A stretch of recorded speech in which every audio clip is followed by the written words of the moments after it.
today's episode I have a very special guest. The other day we seen Ariana teaching us a delicious recipe. We talked about how she grew up. But guess what? Today we have the original, her mom and dad. How are you guys? I'm good. Thank you for welcoming.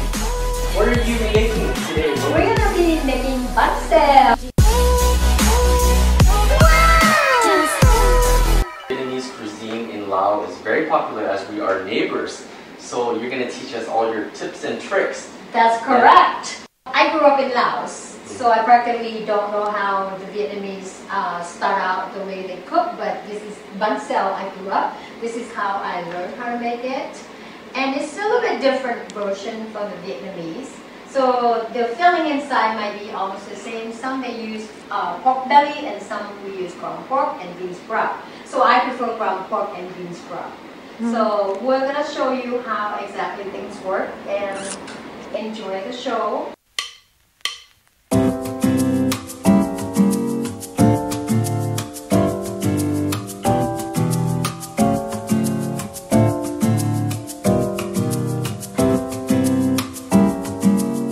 So we're going to make the batter first. So this is Banh Xeo batter. So this is the flours that I'm using. It doesn't matter what brand, I just happen to have this brand. It's called rice flours.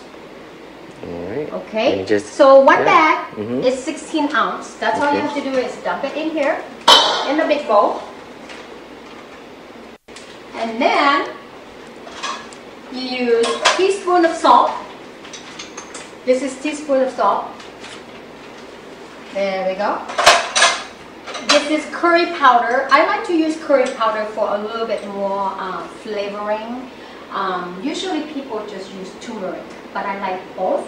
So I'm going to use 2 teaspoons of curry powder.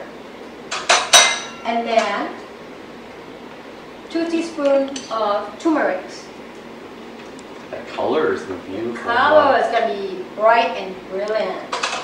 And then the key ingredient is club soda to make it crunchy instead of using coconut milk. Some people use coconut milk or coconut cream. I don't care for those, so I use club soda. That's the key ingredient is to make it crunchy and stay crunchy for a long time. So you need 5 cups of that.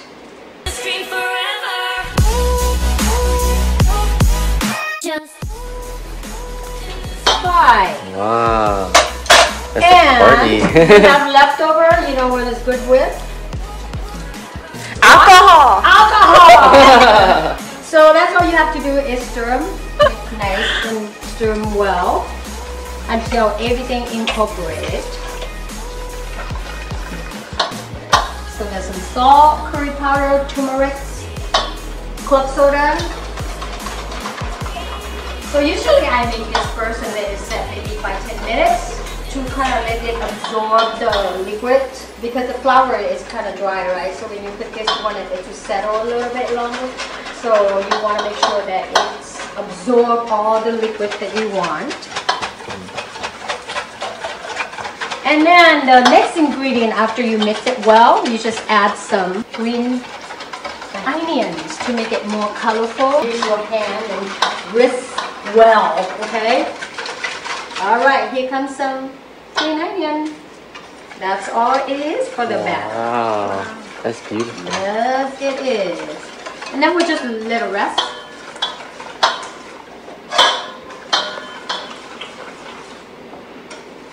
Alright, that's how it looks. And into the stuffing, so this is about 2 pounds of ground pork.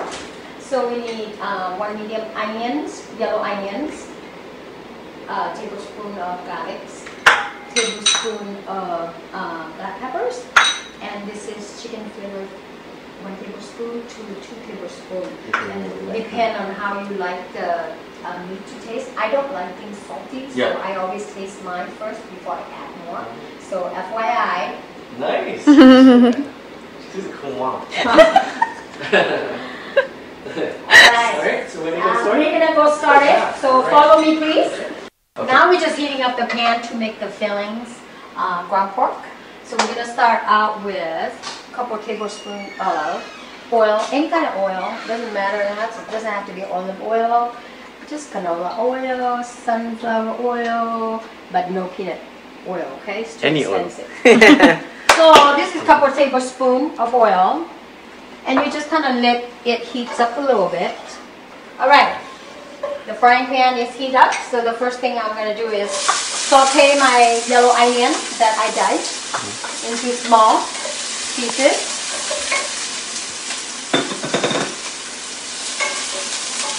The aroma is great. Look at that. This is one medium yellow onion. If you want more, you can have, but you don't need to. A little bit go a long way for onions. That's good. And then the next thing I'm going to add is tablespoon of garlic. About for a couple minutes here to kind of caramelize things and make sure that the garlic doesn't burn either, because when you burn the garlic, it's very, very bitter. So you don't want that. So you want to make sure that it's caramelized really well and the aroma is coming out from there. And it's time to, here comes the ground pork, about 2 pounds of ground pork. That's all you have to do is dump it in there. Make sure it's fresh ground pork, okay? I don't like a lot of fat on my ground pork, so I don't buy super lean, but lean enough, okay? So that's all you have to do is kind of smash it out, kind of cook it well, to make sure that you don't get sick from, undercook the pork either. So we're going to start out with, this is a tablespoon of black peppers. And some people like white peppers, that's fine too. I don't care, whatever pepper you want to put in is great.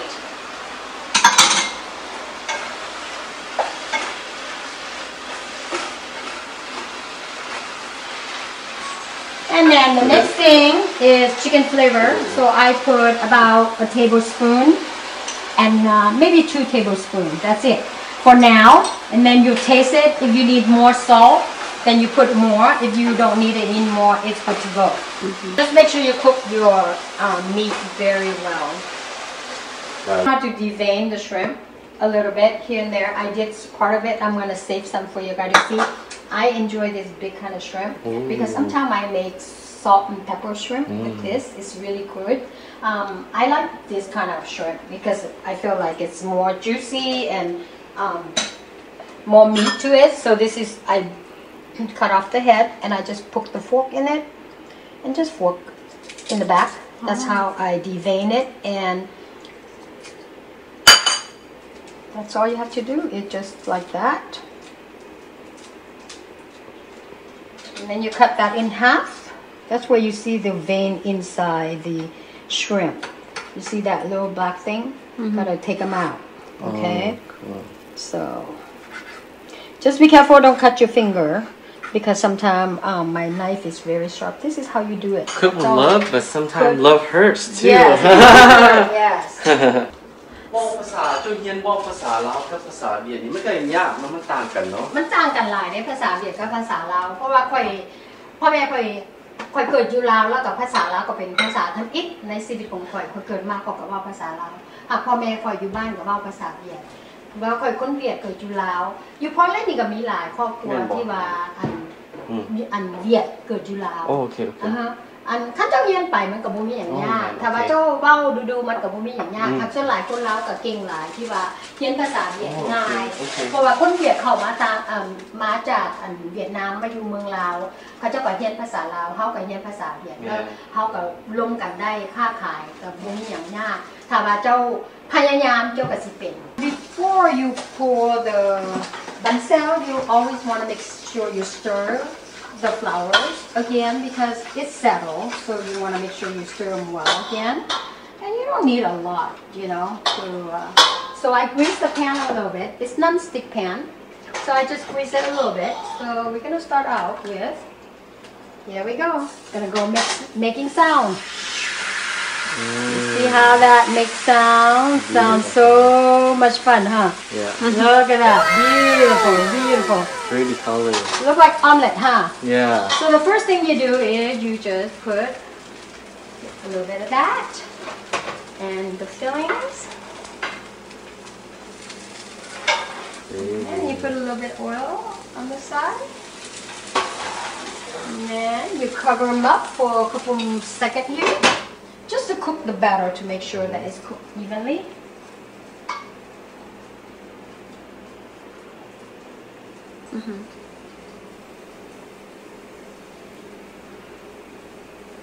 Nice. So how often do they eat Banh Xeo? Is it for parties or just whenever?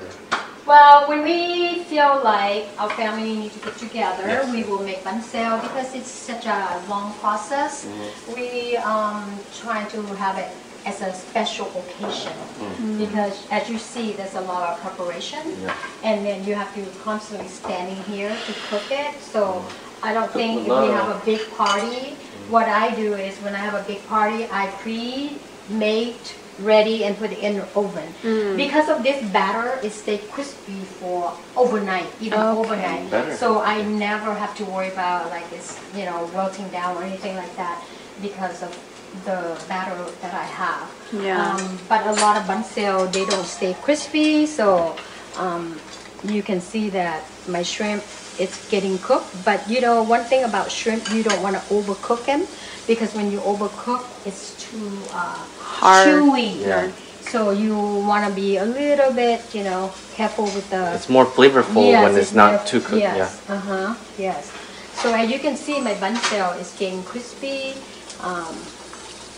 and then my shrimp is getting, you know, cooking a little bit here. So, and look at that, how beautiful it is. Yes. So you can see that my shrimp is turning translucent. It's almost completely cooked. And then as I flip this over, it's going to be hot enough that it will cook completely. You see how beautiful it is? Crispy.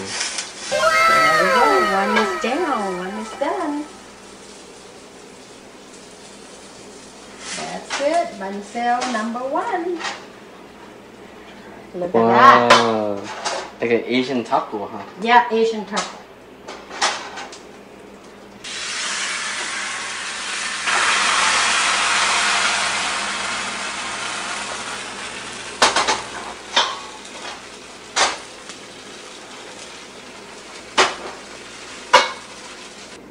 Nước mắm. Nước mắm chấm. Nước mắm chấm. Nước mắm chấm.